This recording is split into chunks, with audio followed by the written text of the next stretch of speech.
not attached to death in the same way most people are. My dad's soul actually told me he would die 30 days later in mid-January. I was on a FaceTime call with him.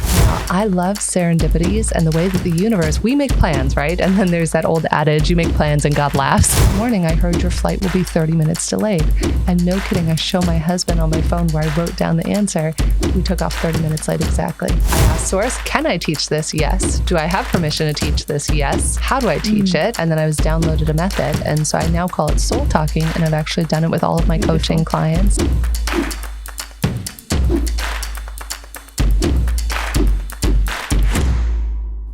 Hello, everyone. Welcome to this episode of FIRSTS, the podcast where we explore the power of first-time experiences and share inspirational and transformative moments in our lives. I'm your host, Regula Fischer, and I'm super happy to be here today, live in the studio on Halloween morning with Jennifer Hull. Welcome, Jennifer. Thank you so much, Reggie. It's such a pleasure to be here with you and your audience. Thank you for coming here on Halloween. I mean, you being an American, what does Halloween mean to you? I think it's an opportunity for reflection and connection to both this side of the veil and the other.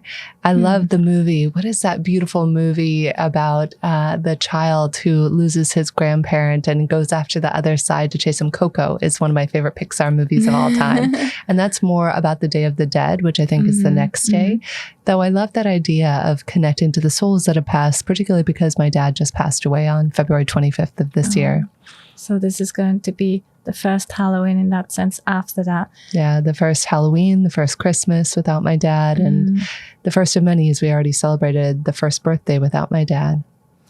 I can so relate to that. I think whenever there's bigger shifts in our lives, that first year, I like to call it, when everything happens for the first times, all these things that repeat themselves, that are traditions, rituals, are the ones that are still the most sad probably. And It's different for me, Reggie, if I'm being really frank with you and your audience. How do I even say this? I think I might have shared this publicly on another show, but I'm not attached to death in the same way most people are. My dad's soul actually told me he would die 30 days later in mid-January. I was on a FaceTime call with him. He was perfectly healthy, and I'm deeply, deeply intuitive. I spend about 2 hours a day in prayer and meditation. And I was just on the phone with my dad one morning, his time, and I knew he would die 30 days later. And my mom and I had a very candid conversation. And sure enough, he did pass away about 30 days later. Oh, that's beautiful. I think that's sometimes also what I associate with, I guess images. And so I get from, I would say, more ancient cultures, where people were together and it was somehow, people were aware if it was the moment for someone to transition. And it is, it's just a transition, I love Bruce Lipton. Do you know Bruce Lipton's work in the United States? Yeah. So Bruce, I've had the pleasure of having on my Regarding Consciousness show and just getting to know Bruce. I actually did an interview with Deepak Chopra and Bruce Lipton a few years ago. And one of my favorite analogies that Bruce uses is he's like, let's say, Reggie, that you like Game of Thrones. You love watching Game of Thrones. It's your favorite movie ever. And your TV set breaks. Does Game of Thrones still exist? Yes, of course it still exists. You just need another television set. That's it. It doesn't mean that it stops existing. So my dad's frequency or Game of Thrones show is still very much there. He needs a new TV set. In the interim, I can still tune into him anytime. That's a beautiful metaphor and image, for that. Yeah. And I know you have so many of these. Already this morning when you came in, you gifted me some. And let me maybe say 2 or 3 sentences about what else you do. And again, it will just be a fraction of what all there is. But you're an entrepreneur, a speaker, and the co-founder of Optimatch, which is an AI-driven platform that helps to create better connections amongst human beings in the fields of recruitment, well-being, and coaching. Yes. And prior to that, you had already founded a successful recruitment company. And you're also very passionate about intentional living and community impact. And that led to, I think, projects like you mentioned with people, thought leaders like Deepak Chopra, or then also I would say you building schools in Nepal and Senegal, and just connecting people, I think is really something that I feel is to me very obvious, knowing you the way I've known you so far. So thank you, Reggie. Yeah. So you summed it up perfectly. I was like, I couldn't have introduced myself as well as you could have. But yeah, I remember the first time I built a school in 2017 with my parents, and actually my dad was there. It was pretty incredible. And my ex-husband, and getting to build a school for the first time was life-changing. Getting to come into this village in remote northwestern Nepal with my mom, my dad, my ex-husband, and 300 villagers clapping, singing, playing drums, draping us in marigold flowers, and doing a special celebratory ceremony to welcome us into the village as the villagers got ready to sign their names or put their thumbprint that they would agree to send their children to the school.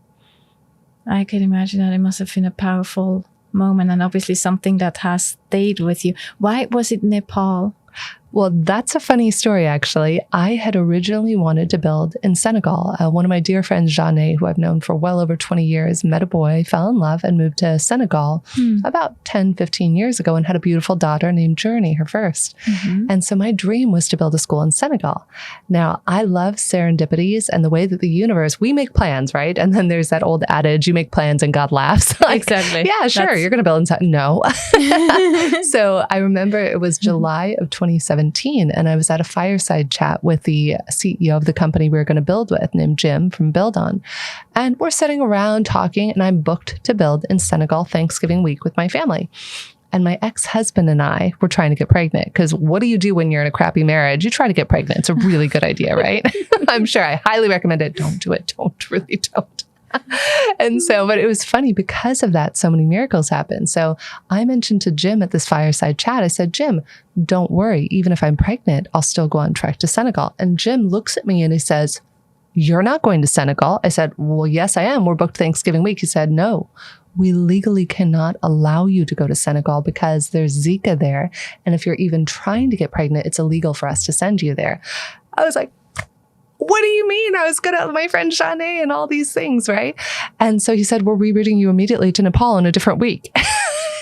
But here's the miracle about all this that not a lot of people know. So I was in this unhappy relationship with my ex-husband through much of my own fault too. I take full accountability for the role that I played in the lack of compatibility there. And so we fly and we go and we build the school in Nepal. And in doing so, as I was mentioning, before we started the show, one of my dear friends and business partners, Arthur Samuel Joseph, is a prolific thought leader and coach who trained Tony Robbins and Pierce Brosnan and many others how to speak. Well, he also trained the Ritz-Carlton staff worldwide. So when I told Arthur I was going to Nepal, he insisted, Reggie, he said, you must go to Hong Kong for at least one night on your way to or from Nepal. I was like, oh, okay, I've never been to Hong Kong. So I asked my parents and my ex-husband. They said, sure. So we land in Hong Kong on our way back from building the school, and we're exhausted. We're covered in sweat, dirt. You have no showers, nothing. And we arrive in Hong Kong, and we arrive at the Ritz-Carlton where Arthur had connected me with the general manager there who he knew. And my parents went straight to bed. They were exhausted. And they recognized me the moment I get out of the car. Miss Hill, let us escort you up to your suite. So we go from no running water, no electricity to this panoramic suite overlooking all of Hong Kong. It was the first time I'd ever stayed in a suite that beautiful. So as we get up there, they said, oh, we saved you dinner at our restaurant on the 104th floor, Michelin star rated restaurant, 2 Michelin stars. And my ex-husband and I were like, oh, we don't care. We've barely eaten anything for a week. We're exhausted. We're like, sure, whatever. We get there, and you cannot make this up, Reggie. I'm sitting at that dinner. I'm sitting over here to the left. My ex-husband is here next to me. My now husband, who I didn't know, is sitting at the table next to us, is the only other table in the whole restaurant with his business partner. He and my ex-husband start talking, and they just talked. I barely even said 2 words to him because I was so exhausted from building the school. And we all traded contact information. And then unrelated, a year later, I got an intuitive message to go to New York the first week of November after I had asked my ex-husband for a divorce. And through a series of serendipities, I accidentally wound up reconnecting with my now husband and falling madly, deeply in love. And that would not have been possible had they not rerouted the school from Senegal to Nepal. Wow. Thank you for sharing that story. That's like, I mean, there's so many things that are going on inside of me right now. So that meant you were there really building the school in that sense, if I may say, not only sponsoring it, right? So, absolutely. But your hands-on building. I was working with rebar and cement and also digging. and you seem to have been very flexible in that sense to just think, okay, then it's not Senegal, let's go to Nepal. Is that a character trait you have? Or it is now because I meditate so much. Like a great example of this, I was in Mallorca a couple weeks ago supporting Deepak Chopra with his first inaugural Sages and Scientists event there. And I had booked a few of the speakers there for them. And the second day of the retreat, I was supposed to be there 3 nights. I was in meditation with Deepak that morning. He was facilitating a group meditation. And all of a sudden, a message came through that said, you need to leave tomorrow. It was the day before I was supposed to leave. And I was like, okay. Now, this happens to me often where in meditation, I'll be told that I need to go left instead of right.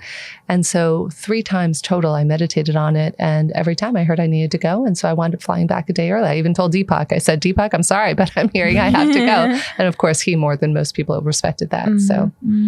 And so you've had that for years now in that sense, that gift. Yeah, I've been meditating regularly for 12 years. And as I've been building upon that practice, I actually teach people a meditation practice for anybody who it's your first time really connecting to intuition. One of my favorite techniques I teach people, Reggie, is to write down every morning 5 to 10 questions that you will be able to verify throughout the day, the validity of whether or not you're correct. So for example, in my case this morning, I asked questions such as, is it in my highest and best good to go record with Reggie this morning? Yes. Will I record? Yes. I will ask this about planes, about whether or not my plane will be on time or delayed. It's this specific. I asked, is the party going to happen tonight? Yes. How many people will be at the party? I heard 79. How many people will cancel? I heard 3 people will cancel last minute. So then I cross-check that with the validity at the end of the day. How accurate was I? Like 2 days ago, I just flew back from Paris. And literally that morning, I heard your flight will be 30 minutes delayed. And no kidding, I show my husband on my phone where I wrote down the answer. We took off 30 minutes late exactly. That's so interesting. And I love that this kind of evidence building, right? So to gain the trust also in that of your intuition. Because I meet so many people who ask me, how did you cultivate such deep, meaningful intuition? So the trick is every morning after you either do breath work or meditation or anything that quiets the mind and the noise of the ego, it's right after that I verbally will talk out loud. Now, some people, Reggie, will feel it in their bodies. Like my husband is more clairsentient, like he's more of a feeling versus I'm more clairvoyant and clairaudient, where I hear things more clearly or I'll be shown an image. So however it shows up for you, your intuition may feel like a tingly sense in your gut that's like a yes or a no, or you might hear something like, for me, I hear yeses and nos. And the point is to refine it, to really harness and hone that gift that we've all been given of our inner knowing and our higher self. It's very powerful.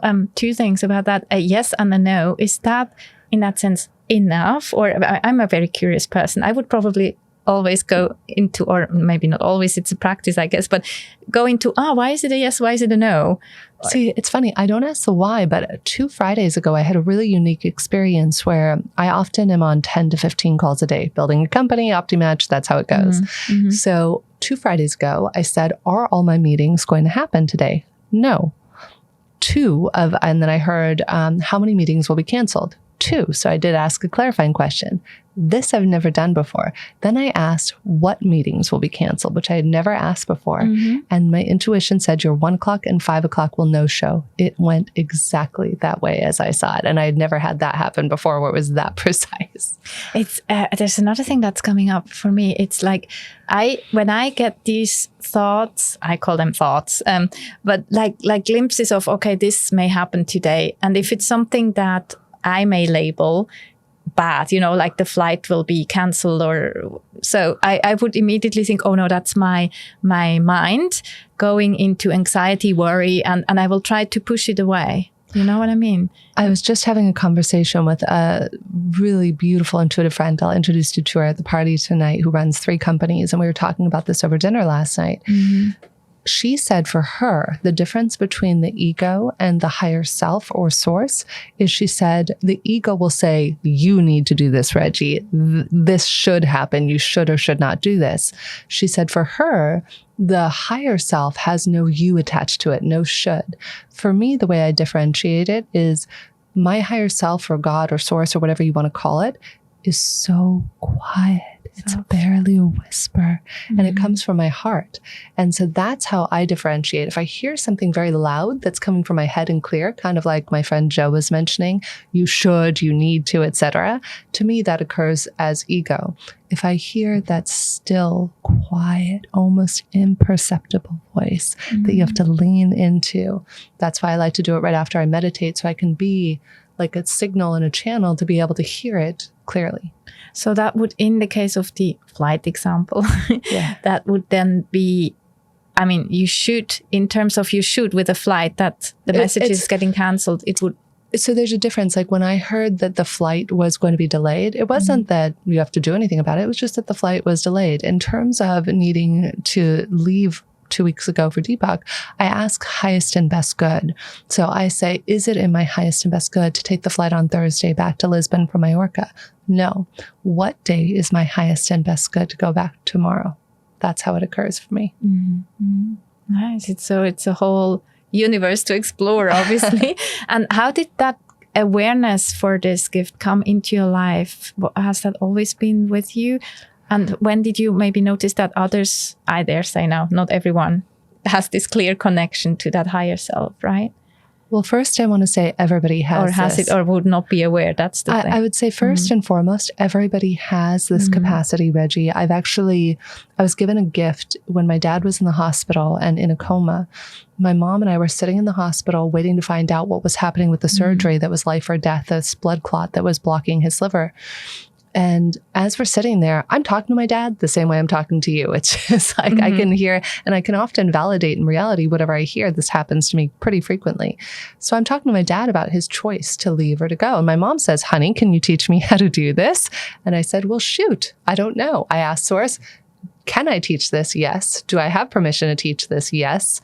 How do I teach it? And then I was downloaded a method. And so I now call it soul talking. And I've actually done it with all of my coaching clients. And I've taught about 20 people now how to do it. And what's been beautiful is we can all soul talk. We can all be connected to divinity, to our higher self, to whatever we consider source, whatever that might be. You could be an atheist and still have your form of source. It doesn't have to be connection to spirituality. We all have an inner knowing, and that just shows up differently, and we label it differently depending on our background. Yeah, and it's this practice or making sure that we create space for that, right? Yeah, it's in the stillness that it becomes available. To answer your earlier question of the first time I really noticed it is when I was studying Kabbalah. So one of my favorite teachers, I've been studying Kabbalah for about 12 years now, David Guillaume, he was teaching me to talk out loud to Source, to God.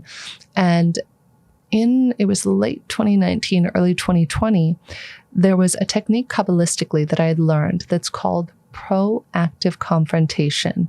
Now, no matter what your beliefs are personally, I highly recommend this technique. It is so easy, and it will prevent a lot of conflict and wars if world leaders are listening to this.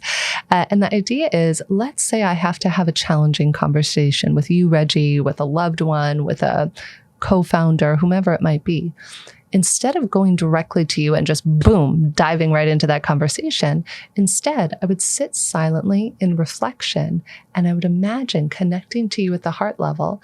And I would first ask, Reggie, is today a good day for us to talk about this subject?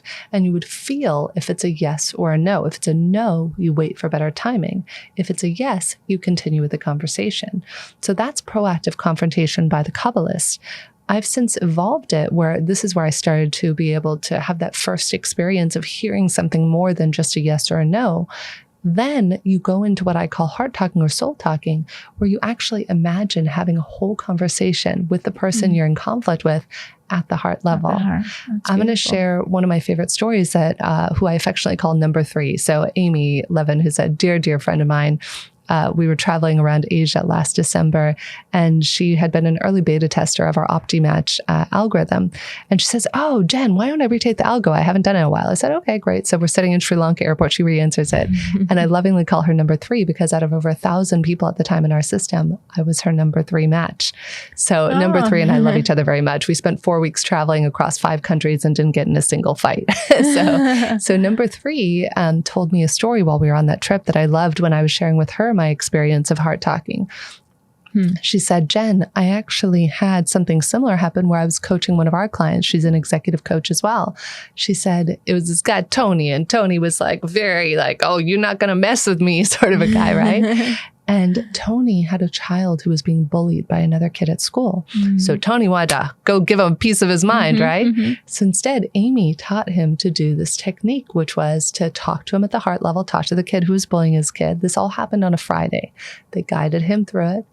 Sunday, Reg, the kid who was bullying their kid knocked on the door and apologized. Wow. And no conversation ever took place in reality. That's why it gives me chills. Yeah, that must be, it's rewarding also for you, I would think, right? Yeah, it's for everybody. And this is why I do it all the time. When my co-founder and I have a disagreement, or my husband and I'll go into a quiet, meditative, contemplative state. I'll imagine reaching out to them at the heart level. I'll see how far we can get and if it's a good time to talk to them about it. And I think this could solve a lot of our conflicts and prevent it too. Yeah. What I see in there is also, peace comes to my mind. I should say heart also. It's like really dropping. If I imagine myself in a conversation, I would see if I had to kind of draw lines, I would draw them in the head, right? From head to head, from brain to brain. But actually just imagining that it's here. Yeah, it's very reassuring and calming. And I said peace before, but I also hear patience in that, because I think in today's world, and maybe that's a general trait, something in us also needs this energy to react quickly sometimes to things, right?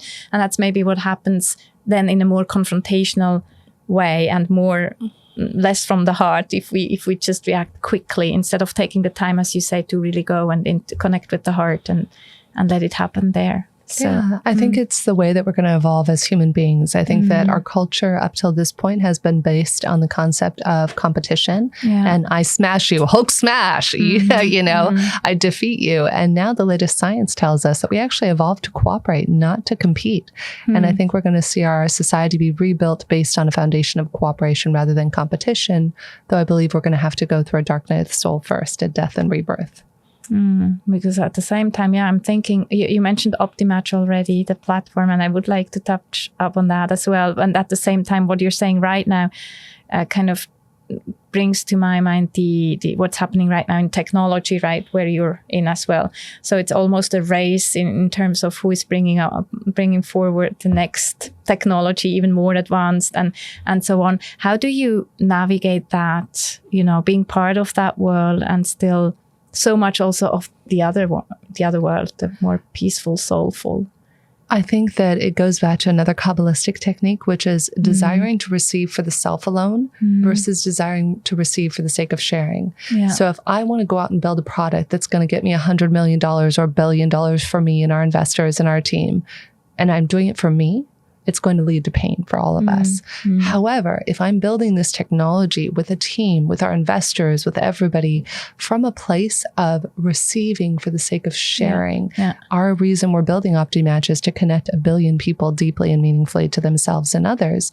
And I don't mean that in a trite or cavalier way. I really, truly mean, everybody says to me, Reg, how do you have such a deep, wonderful relationship with your husband, with your friends, with your family, with your business partners? With yourself. With myself. And I call it the golden triangle of connection. So it all starts with connection to self, which allows for connection to others, which allows for the top of the pyramid, which is connection to purpose. And so that's where I think building technology is important, is the consciousness with which we do everything gives us the output from which we do anything.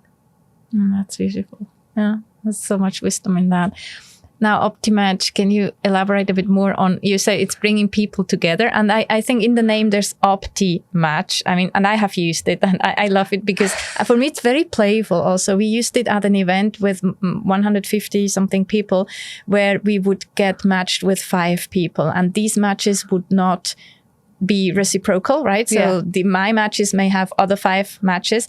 And at the same time, I would also get a personal profile that explains more or mirrors back to me how I might be perceived and showing up in amongst others.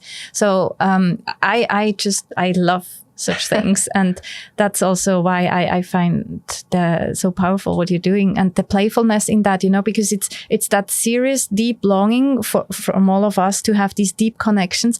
And at the same time, there's a playful aspect to it. Would you see that as well? Or absolutely, because the more serious and heavy we get about our motivators, like, you're bad, you're misbehaving, you're not the same as me. That's what's causing wars in the world. That's what's causing breakdowns in relationship and communications. But number one, when we can understand ourselves, it's that left part of the pyramid, the deep understanding of self, which is why we give you a complimentary report. Anybody can get it. You can go to om.app/survey and get your complimentary report. And when you do that, then you have self-knowledge. We even give you questions to ask on there. Have you considered that you might not be considering other people's needs? The second part of that is how we align people based on motivators. So I built and sold a company in the legal recruiting space. And my gift, Reg, has always been understanding person A and person B and how aligned or misaligned they'll naturally be. So it's been an intuitive spidey sensor gift I've had most of my whole life, and I've been cultivating it by studying people and studying myself. I often tell people, Reg, that when people say, why did you create Optimatch? I said, out of survival. Because when I was younger, it was like, you got a book on how to be a human being and they got a book on how to be a human being. But when I opened mine, it was blank inside. So it led to years and decades of misunderstandings, broken relationships, and pain for myself and others. So it was out of necessity that I began to study myself and others and go, why did Reggie get along really well with this person, but not with that person? So my brain I'm autistic. My brain is constantly calculating all of the probabilities of all of these things in my head. So God bless my co-founder, Jules. After we exited the first company, he helped me sell it. Then he said, Jen, why don't we create an algorithm that mirrors your intuition for matching people? And I said, can we do that? He said, yes. He's a software engineer and brilliant mathematician. So we spent about 8 months developing the questions, another year and a half testing them. And then much like you mentioned, we've been just very humbled by all the people who want to use it. We started off using it for matching coaches and therapists. That's how we developed it and tested the algorithm. Is we had a marketplace that we developed of 100 therapists and coaches from around the world. So we had 750 initial people respond to our survey, 150 different completed sessions out of over 100 therapists. And we got to an 87% satisfaction rate. And the first time I ever pitched an investor about that marketplace and what we were doing, he said, I don't give a crap about your marketplace. He said, but if you're as good as you say you are at matching, you need to make this available to the whole world and not to just your little platform. And we're off to the races. And so that's why now we're partnering with big communities around the world, 8,000, 10,000 person communities. We were at that event with you, with Mind Valley, where they used it there. That was a very wonderful surprise that they wanted to use it. And even one of my top 5 matches from that event, they invited us to come and to use the software for everybody. My number 5 match from the event just flew in from Montreal for the party. So wow. It's amazing. It is. And so I do think we know that this need is there, right, for people to connect. And it probably also helps maybe people who would consider themselves more introverted or socially anxious, that if they get a list of, oh, these could be my matches, then let me focus on these people. They would still need to overcome reaching out is still a step that needs to happen, right? But I guess it makes it easier. Is that what you know? Yeah. And in other cases, we actually have a few business schools that are starting to use it with students too. Yeah. So they're starting to use it to pair pods of students together. So buddies. And, exactly. There are many different ways, because this is all predicated on the idea of psychological safety. Are you familiar with that concept? Yeah.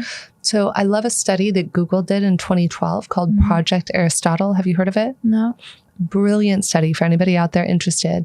In 2012, Google set out to find what has teams be successful. Is it people who go out for drinks, are the same age, live in the same area?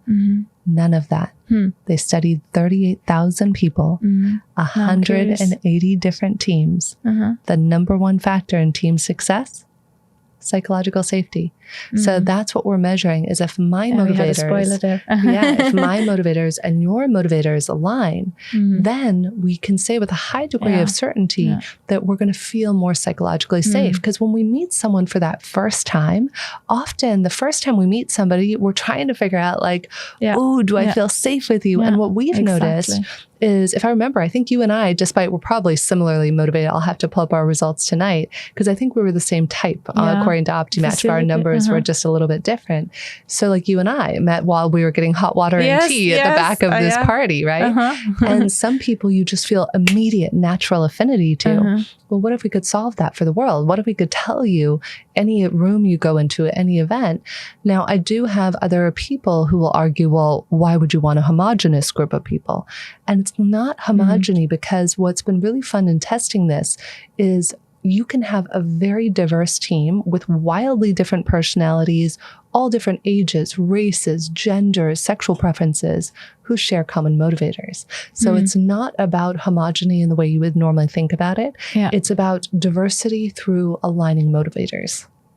That's very beautiful. And Optimatch, the name, I mean, the Opti, and there's also a trend these days, right, about optimization that can also become a bit stressful. I mean, what I see is with the tool, if we have tools like Optimatch, it can definitely help us remove overwhelm, I would say. Like there's so many people. Where do I start? Who are the people I would connect best with? So it helps with that straight focus, right? Oh, okay, let me start with these. So, but at the same time, the optimization trend, and now moving away from Optimatch, but that you see in the world, maybe also your own experience with optimization. How do you see that? What are your thoughts and reflections on that? I think the danger of optimization is the losing the human side of it. And that's why we're working on creating a very human-centric software. And that's what people are afraid of with the emergence of AI, is that we're going to lose our capacity to be humans. I see it actually exactly the opposite. Many years ago, I used to have a popular show called Get Yourself the Job. And a friend of mine, Curtis Estes, wrote a book called Your Life by Design. And in this book, he too had a triangle, but it was like Maslow's hierarchy of needs. And he invited people in his book to write down on this pyramid, on the bottom rung of the pyramid, what are the things you hate to do? For me, taking out the garbage, one of them. I refuse to do it. If you put a gun to my head, maybe I will take out the trash, but it is something that I would rather I would never do again. If I never had to pick up another trash, it would be too soon, right? So that would be on my bottom rung of the pyramid. Then you go to the one above that. Like, what are the things you don't mind doing? Oh, okay, I could empty the dishwasher. Not my favorite, but I don't hate it as much as taking out the trash. Then you go one above that, like Excel spreadsheets. Oh, not my favorite, but maybe I would do that more often than I would do the other two, and so on, until you get to the top of the triangle, which is all the things that light you up. For me, it's podcasting, connecting people, talking to people, traveling, writing, painting. Those would all be things at the top of my pyramid. Well, what's beautiful from my perspective with this optimization opportunity that we have in front of us is that we can literally outsource the things that don't bring us joy, the things that drain our energy and don't allow us to experience that joie de vivre. So when I look at AI, I look at it as being something that can enhance our experience depending on the consciousness with which we utilize it. Yeah, and it's that beautiful connection. That's that we have these poles that we find everywhere in the world, right? With day and night, dark and light, then with technology and humanness in that sense. So when it's coming together with the best intention, then... And if I may add, it was funny, actually, one of the last times I was in this particular space, I was doing an interview with Deepak Chopra and Don Hoffman. I think you can find it on the Regarding Consciousness podcast. And when the one that Deepak and I have done some episodes on, and Don. And I remember in one of those conversations, one of the last 2 episodes that we did, we talked about, is AI conscious? And a dear friend of mine, Don Hoffman, who wrote a best-selling book called The Case Against Reality, Why Evolution Hid the Truth from Our Eyes, he's writing a mathematical formula for consciousness. And his theory of consciousness is that you have something called a conscious agent, some of which are projected into the theater of space-time, which gives us the experience of Reggie and I and all of our listeners and viewers out there, and some of which are not projected into the theater of space-time, which might be the loved ones who have passed on or whatever that looks like.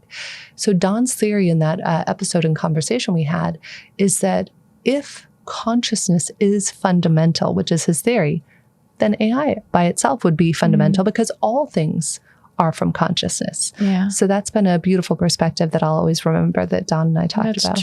That's true. It's very, philosophical on the one hand, but very powerful again, and also so calming just to know that in the end all is somehow connected in one thing. All in this consciousness. That's it. It's so beautiful that everything is consciousness. Now, when I'm listening to you, I feel like there's nothing you mentioned.